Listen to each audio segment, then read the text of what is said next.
শুধুমাত্র আলু আর একটা ডিম দিয়ে এই মজাদার স্ন্যাক্স রেসিপি আপনারা কখনো খেয়েছেন? হয়তো আমার মতো আপনারাও জানতেন না। তো আজকের এই স্ন্যাক্স রেসিপি বানাতে 10 মিনিট হাতে থাকলে আপনারা এই স্ন্যাক্স রেসিপি বানিয়ে খেতে পারেন। হ্যালো গাইস, আসসালামু আলাইকুম, ওয়েলকাম টু মাই তারিনস ব্লগ। বাসায় হুটহাট মেহমান চলে আসলে ইভিনিং টাইমে নাস্তায় আপনারা এই চাইনিজ পটেটো স্টিকটা বানিয়ে খেতে পারেন। এর জন্য 3টা আলুকে আমি খোসা ছাড়িয়ে ভালো করে ক্লিন করে ধুয়ে সাইজ করে কেটে নিয়েছি। এখন কিছুটা শাসলিকের কাটে নিয়ে আমি এভাবে গেঁথে নিচ্ছি। চেষ্টা করবেন আলুগুলাকে ছোট ছোট টুকরা করে একই সাইজ করে কেটে নেওয়ার।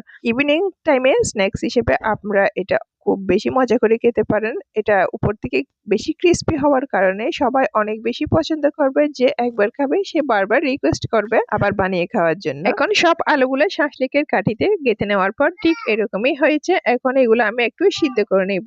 সিদ্ধ করে নেওয়ার জন্য আমি চুলায় একটা ফ্রাই প্যানে পরিমাণ মতো পানি দিয়ে, পানিটা যখন কুসুম গরম হয়ে আসছে এর মধ্যে আমি আলুর স্টিক গুলা দিয়ে দিচ্ছি। আলুগুলাকে আমি 80% সিদ্ধ করব, কারণ ফ্রাই করার পর এটা 100% সিদ্ধ হয়ে যাবে। তো এর সাথে আমি এখন হলুদের গুঁড়া 1 টিস্পুন, লাল মরিচের গুঁড়া এবং 1 টিস্পুন চাট মশলা অ্যাড করে দিয়েছি এবং সামান্য লবণও অ্যাড করে দিয়েছি। এখন সবকিছু দিয়ে আমি একটু অপেক্ষা করতেছি এটা সিদ্ধ হয়ে আসার জন্য। এখন 80% সিদ্ধ হয়ে গেছে, এটা আমি চুলা থেকে নামিয়ে নিচ্ছি। 100% সিদ্ধ করলে এটা পারফেক্ট হবে না, সেজন্য 80% সিদ্ধ করার পর এটা আমি ঠান্ডা হওয়ার জন্য তুলে এক সাইড করে রেখে দিচ্ছি। এখন একটা ব্যাটার রেডি করতে চলে এসেছি। এই জন্য একটা ডিম নিয়ে নিচ্ছি। প্রথমে এর সাথে নিয়ে নিচ্ছি 1/2 টিস্পুন হলদে পাউডার, 1/2 টিস্পুন লাল মরিচের গুঁড়া এবং 1/2 টিস্পুন কালো গোলমরিচ এবং 1 টিস্পুন চাট মশলা অ্যাড করে দিয়েছি। একটা হ্যান্ড উইচ দিয়ে আমি সব উপকরণ মিশিয়ে নিচ্ছি। আপনারা চাইলে এখানে সয়া সস এবং টমেটো সসও অ্যাড করতে পারেন। এখন 1/3 কাপ ময়দা অ্যাড করে দিচ্ছি এবং সামান্য পরিমাণ পানিও অ্যাড করে দিচ্ছি।